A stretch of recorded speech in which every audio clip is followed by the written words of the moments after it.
You know, I never thought my life would turn into this wild soap opera, but back in that sprawling Harrington mansion up in the hills of California, it all started with a splash literally. There I was, Lisa Thompson, just a regular black woman from the city, hired as a nanny to help little Jamie Harrington, this sweet kid who'd been stuck in a wheelchair after a bad accident, his legs weak from all the therapies that never quite worked. One afternoon, I'm out in the fountain garden, gently coaxing Jamie to take those shaky steps, whispering, "You got this, buddy," 1 foot at a time, when his dad, Robert Harrington, this big-shot tech billionaire, storms over like a thundercloud, yelling, "What the hell are you doing to my boy? You overstepping nobody," his voice dripping with that old money disdain. You could feel the class and color lines cutting right through the air. Man, the humiliation hit like a freight train. He snatched Jamie up so rough the kid yelped, then shoved me back into the fountain, water soaking me to the bone, tasting like defeat mixed with chlorine, and as I stood there dripping, he spat out, "You're just the help.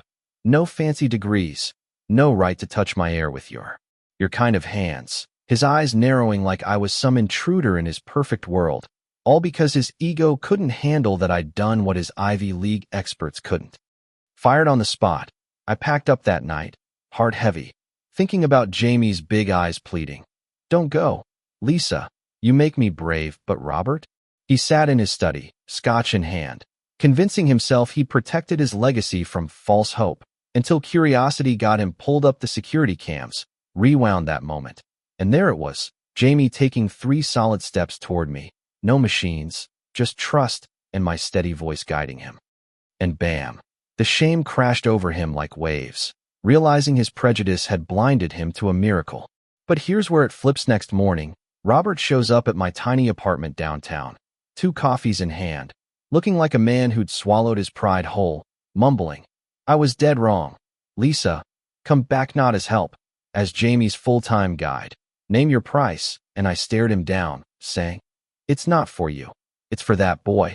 Because deep down, I knew Jamie deserved someone who saw him as more than a broken heir. Back at the mansion, Jamie lit up like Christmas, running well, wobbling into my arms, and slowly, Robert started changing, sharing stories from his past, like how his own dad had run off their kind black chauffeur for knowing his place, and how that regret haunted him now. We built Jamie up, step by step, in that garden, his laughter echoing off the marble until Robert's sister, Victoria, swooped in, all pearls and poison, sneering, "Brother, mother's horrifidry letting this outsider parade around, tarnishing our name?" Her words laced with that family entitlement, driven by her fear of losing control over the Harrington fortune, jealous that I, a nobody, was reshaping their world.